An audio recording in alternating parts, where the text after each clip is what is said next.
பகவத்கீதை அப்படின்னு சொன்னால் ஒரே ஒரு பகவத்கீதை தான் உலகத்தில் இருக்குது அப்படின்னு நம்ம நினச்சிட்டு இருக்கோம். மொத்தம் 12 பகவத்கீதை இருக்குது. 12 பேர் நமக்கு போதித்து இருக்காங்க. பகவத்கீதை அர்ஜுனனுக்கு பகவான் கிருஷ்ணனே சொன்னது பகவத்கீதை. நான் சொல்கிறதில் நோட் பண்ணி வச்சுங்க. சித்திரக்கூடத்தில் பரதனுக்கு ராமன் உபதேசித்தது ராமகீதை. அகத்தியர் ராமனுக்கு பாசுபத விரதத்தை போதித்தது சிவகீதை. பர்வதராஜனுக்கு அம்பிகை உபதேசம் செய்தது தேவி கீதை. முத்கல புராணத்தில் கணபதி உபதேசித்தது கணபதி கீதை. பாகவதத்தில் கிருஷ்ணன் உத்தவருக்கு உபதேசித்தது ஹம் கீதை.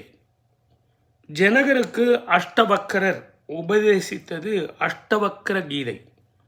உமாமகேஸ்வரர் குரு தத்துவத்தை வடிவமாக கந்த புராணத்தில் விவரிப்பது குரு கீதை. நசிகேஷருக்கு யமதர்மன் உபதேசித்தது யமகீதை. தத்தாத்ரேயர் யது அரசனுக்கு அருளியது தத்தகீதை.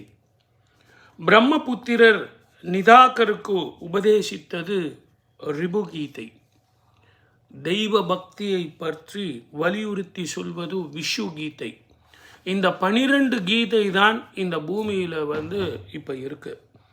நாம் நினச்சிட்ருக்கோம் வெறும் பகவத்கீதை பகவான் அருளியது மட்டும்தான் கீதை அப்படின்னு. கீதை அப்படின்னா கோடுன்னு அர்த்தம். எப்படியெல்லாம் வாழ்க்கையில் வாழ வேண்டும் என்பதை அந்த கோடு வலியுறுத்தி சொல்லும்.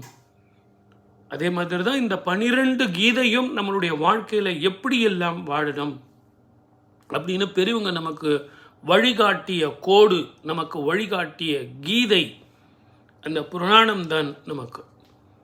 ஆனால் ரொம்ப எல்லாருக்கும் தெரிஞ்சது பகவத்கீதை மட்டும்தான். பகவத்கீதையை பொது வெளியில் அர்ஜுனனுக்கு மட்டுமே சொல்ல, அந்த யுத்த காலத்தில் இருக்கிற அத்தனை பேருக்கும் கேட்குற மாதிரி பகவான் கிருஷ்ணன் கூறினான். துரியோதனன் கூட கேட்டுட்டு இருந்தான், கர்ணனும் கேட்டுட்டு இருந்தான். பஞ்ச பாண்டவர்கள் மட்டுமல்ல, கௌரவர்கள் கூட அந்த பகவத்கீதையை கேட்டுட்டு இருந்தாங்க. அப்போ நீங்கள் நல்லா புரிஞ்சுங்க, பகவத்கீதை அப்படிங்கிறது ஒரு சாராருக்கு மட்டும் இல்லை, உலகத்தில் படைக்கப்பட்ட ஜீவராசிகள் அத்தனை பேருக்கும் பகவத்கீதை. அந்த பகவத்கீதையை கேட்டு நாம் நடந்தோம் அப்படின்னா வாழ்க்கை செம்மையாகவும் சந்தோஷமாகவும் இனிமையாகவும் எல்லாத்தை விட ஆரோக்கியமாகவும் துர்மரணங்கள் இல்லாமலும் நாம் வாழலாம் அப்படிங்கிறது தான் ஒரு சின்ன ரகசியம். சப்ஸ்கிரைப் பண்ணுங்கள், ஷேர் பண்ணுங்கள்.